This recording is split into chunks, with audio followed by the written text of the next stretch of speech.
Baik, Assalamualaikum warahmatullahi wabarakatuh. Perkenalkan, kami dari kelompok 1 ingin mempresentasikan hasil kinerja kami tentang teknik proyeksi bisnis. Oke, pertama saya akan menjelaskan nama saya, Fadil Armen sebagai moderator. Yang kedua, Zalna Velio. Yang ketiga, Diana Febriani. Yang keempat, Bulan Yuliantri. Yang kelima, Arif Hidayatullah. Yang keenam, Indra Sakti. Yang ketujuh, Dewi Kartika Panjaitan. Yang kedelapan, Muhammad Rifai. Baik, selanjutnya akan dijelaskan oleh teman saya. Silakan. Assalamualaikum warahmatullahi wabarakatuh. Halo teman-teman kelas teknik proyeksi bisnis manajemen UMRI. Perkenalkan, nama saya Zalna Filio. Saya berasal dari kelompok 1. Saya dan teman-teman saya akan membahas metode sederhana dan metode rata-rata dalam proyeksi bisnis.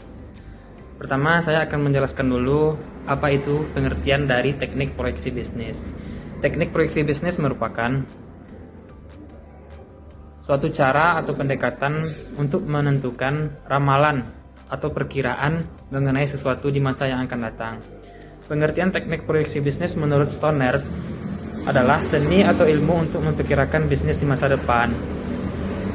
Dapat disimpulkan bahwa teknik proyeksi bisnis adalah suatu studi tentang bagaimana satu bisnis dijalani dan memperkirakan atau meramalkan bagaimana bisnis dijalani di masa yang akan datang, dan menghitung risiko-risiko yang akan dihadapi serta bagaimana mengatasinya.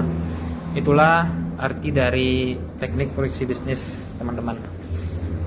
Assalamualaikum warahmatullahi wabarakatuh. Baiklah, saya Arif Hidayatullah. Saya akan melanjutkan presentasi dari teman saya, yaitu jenis-jenis metode dalam proyeksi bisnis. Yang pertama yaitu metode sederhana. Pada pebisnis muda seringkali menghadapi suatu pilihan yang rumit ketika mencoba meramalkan dengan data yang berukuran sangat kecil. Situasi ini menciptakan sebuah masalah nyata karena banyak teknik peramalan yang memerlukan data yang besar. Peramalan dengan metode sederhana ini merupakan penyelesaian yang mungkin jika semata-mata didasarkan pada informasi yang tersedia sekarang. Metode sederhana diasumsikan bahwa periode sekarang adalah prediksi terbaik untuk masa depan. Di sini bentuk model metode sederhana adalah rumusnya yaitu FT tambah 1 sama dengan AT kurang 1, di mana keterangannya itu AT kurang 1 adalah permintaan aktual pada waktu T kurang 1 atau waktu sebelumnya.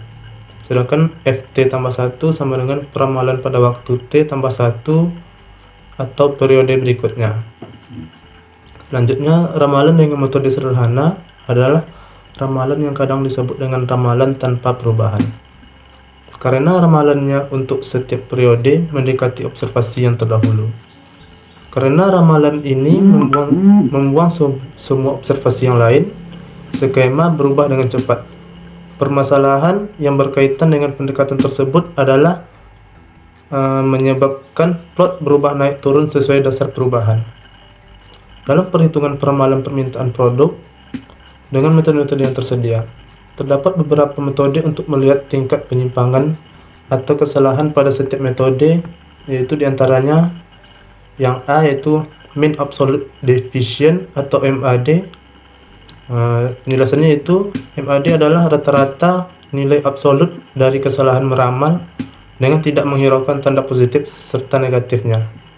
Di sini rumusnya itu MAD sama dengan sigma dalam kurung AT kurang FT per N. Keterangannya itu sigma sama dengan jumlah, AT sama dengan data pengamatan periode T, FT sama dengan ramalan periode T, dan N adalah jumlah data. Baiklah, sekian hasil dari presentasi saya. Assalamualaikum warahmatullahi wabarakatuh. Assalamualaikum warahmatullahi wabarakatuh. Saya Indra Sakti, NIM 190304314. Selanjutnya yaitu adalah Mean Square Error atau MSE dan Root Mean Square Error atau disebut juga RMSE. Mean square error atau MSE adalah rata-rata perbedaan kuadran antara nilai-nilai yang diramalkan dan nilai-nilai yang diamati. MSE memberikan hukuman bagi kesalahan yang lebih besar atau memperkuat pengaruh-pengaruh angka, kesalahan besar tetapi memperkecil angka. RMSE merupakan akar dari hasil MSE. Untuk rumusnya yaitu MSE sama dengan sigma buka kurung AT dikurang FT tutup kurung pangkat 2 per N. Kalau untuk RMSE ialah akar dari sigma buka kurung AT dikurang FT tutup kurung pangkat 2 per N. Untuk keterangan, sigma itu ialah jumlah, AT itu ialah data pengamatan periode T, FT yaitu ramalan periode T, dan N ialah jumlah data. Halo, nama saya Dewi Kartika Panjaitan. Di sini saya akan menjelaskan sedikit mengenai Mean Absolute Percent Error atau MAPE. MAPE merupakan ukuran kesalahan relatif. MAPE biasanya lebih berarti dibandingkan MAD, karena MAPE menyatakan presentasi kesalahan hasil peramalan. MAPE merupakan rata-rata kesalahan mutlak selama periode tertentu yang kemudian dikalikan 100% sehingga didapatkan hasil presentasi. Nah, untuk rumus dan cara pencariannya ada di bawah ini. Assalamualaikum warahmatullahi wabarakatuh. Nama saya Muhammad Rifai. Saya akan melanjutkan presentasi dari kelompok kami. Materi selanjutnya ialah metode rata-rata. Suatu manajemen seringkali menghadapi situasi di mana peramalan perlu dilakukan secara harian, mingguan, atau bulanan untuk mengetahui ratusan atau ribuan barang yang perlu disediakan. Namun hal ini seringkali tidak mungkin dilakukan. Oleh karena itu, untuk mengembangkan teknik-teknik peramalan yang canggih, untuk setiap barang perlu disediakan.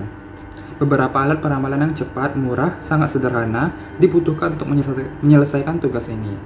Seorang manajer yang menghadapi situasi ini cenderung menggunakan teknik rata-rata atau smoothing. Jenis teknik ini menggunakan bentuk rata-rata tertimbang dari pengamatan-pengamatan yang lalu untuk memuluskan fluktuasi jangka pendek. Asumsi yang mendasari teknik ini adalah bahwa fluktuasi mewakili permulaan secara random nilai-nilai masa lalu dari beberapa struktur yang mendasarinya. Secara aljabar, rata-rata bergerak atau MA dapat dituliskan sebagai berikut. Dengan membandingkan FT plus 1 dan FT plus 2, dapat dilihat bahwa FT plus 2 perlu menghilangkan nilai X1 dan menambahkan nilai XT plus 1. Begitu nilai ini tersedia, sehingga cara lain untuk menuliskan FT plus 2 adalah sebagai berikut. Assalamualaikum warahmatullahi wabarakatuh. Saya Diana Febriani dari kelompok 1 akan melanjutkan presentasi dari teman saya. Jadi kesimpulannya, proyeksi bisnis merupakan suatu cara atau pendekatan untuk menentukan ramalan mengenai sesuatu di masa yang akan datang. Proyeksi menjadi sangat penting karena penyusunan suatu rencana diantaranya didasarkan pada suatu proyeksi. Selain itu, proyeksi juga bertujuan agar proyeksi yang dibuat dapat meminimumkan pengaruh ketidakpastian terhadap perusahaan atau meminimumkan kesalahan meramal yang biasanya diukur dengan mean square error, mean absolute deviation error, dan mean absolute percentage error. Sekian penjelasan dari saya. Bagi yang ingin bertanya dipersilahkan. Assalamualaikum warahmatullahi wabarakatuh. Oke, terima kasih kepada rekan-rekan semua telah mempresentasikan hasil kinerja kita tadi. Semoga yang mendengarkannya bermanfaat untuk kedepannya. Semoga sukses selalu. Assalamualaikum warahmatullahi wabarakatuh.